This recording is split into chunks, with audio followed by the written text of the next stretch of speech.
వేసవి కాలంలో ఎక్కువ వాటర్ తీసుకుంటే వడదెబ్బ నుంచి తప్పించుకోవచ్చని సీనియర్ డాక్టర్ రఘురామ్ అన్నారు. జ్వరం, తలనొప్పి లాంటి లక్షణాలు వడదెబ్బకు ముందు కనిపిస్తాయని తెలిపారు. ఎండలో ఎక్కువగా తిరిగితే లిక్విడ్స్ ఎక్కువగా తీసుకోవాలంటున్న డాక్టర్ రఘురామ్తో మా ప్రతినిధి మల్లికార్జున్ ఫేస్ టు ఫేస్. ఉష్ణోగ్రతలు రోజు రోజుకి పెరిగిపోతూ ఉన్నాయి.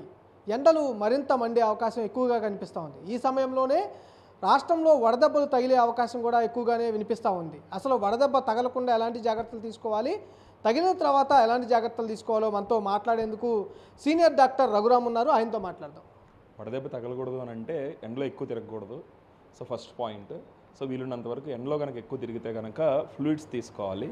ఆ ఫ్లూయిడ్స్ కూడా ఈ కూల్ డ్రింక్స్ ఏవైతే షుగర్ ఉన్న ఫ్లూయిడ్స్ కాకుండా సో కొద్దిగా ఉప్పు, నిమ్మకాయ వేసుకున్న నిమ్మకాయ నీళ్ళు తాగొచ్చు. వితౌట్ షుగర్ నిమ్మకాయ అంటే షుగర్ ఉన్న డ్రింక్ కన్నా కూడా నాన్ షుగర్ కూల్ డ్రింక్స్ తీసుకోవడం బెస్ట్. సో కార్బొనేటెడ్ కన్నా కూడా మన కొబ్బరి నీళ్ళు లేకపోతే మజ్జిగ, పల్చటి మజ్జిగ ఇట్లాంటిది వితౌట్ షుగర్ అట్లా తీసుకోవడం బెస్ట్. అప్పుడైతే కనుక వడదెబ్బ తగ్గడానికి తక్కువ ఆస్కారం ఉంటుంది.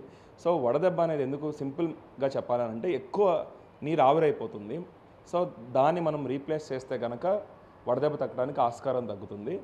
సో వడదెబ్బ తగులుతోంది అని అంటే మనకు ఎలా తెలుస్తుంది అంటే ఒళ్ళు బాగా నీరసం వచ్చేయటం, తల వచ్చేయటం, లేకపోతే తలనొప్పి రావటం, ఒళ్ళంతా టైర్డ్గా అనిపించడం, లేకపోతే ఒక వాంతి వచ్చినట్లు అనిపించడం, లేకపోతే కనుక ఇంకా బాగా జ్వరం వచ్చేయటం. వడదెబ్బ వచ్చినప్పుడు జ్వరం ఎట్లా వస్తుందంటే వెరీ హై గ్రేడ్ ఫీవర్ వస్తుందండి.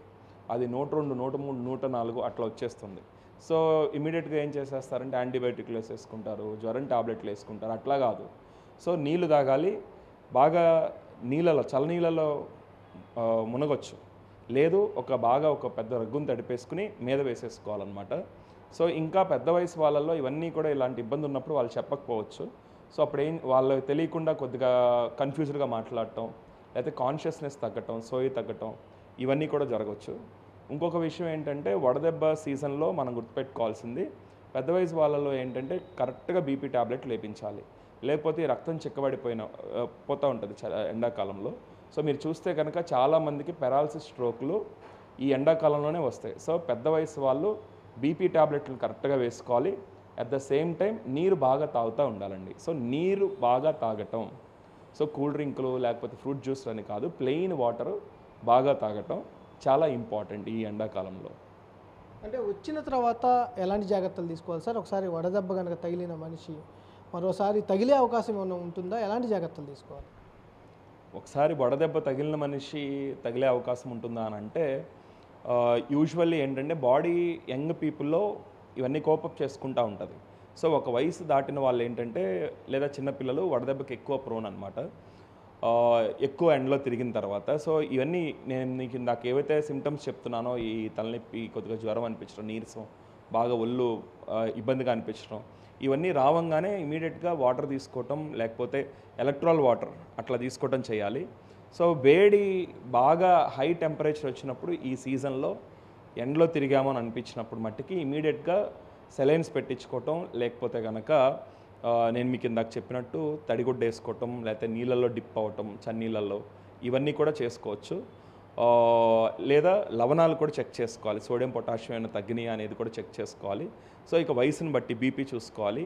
సో బీపీ తగ్గిపోతా, కన్ఫ్యూషన్ ఉంటా, లేకపోతే కనుక బాగా డ్రౌజీగా ఉంటున్నారంటే మటుకు ఈ మూడిట్లో ఏది కనబడినా కూడా ఈ వడదెబ్బ వచ్చిందని అనుకున్నప్పుడు ఇమీడియట్గా వెళ్ళిపోయి హాస్పిటల్లో అడ్మిట్ అయిపోవాలి. Okay sir.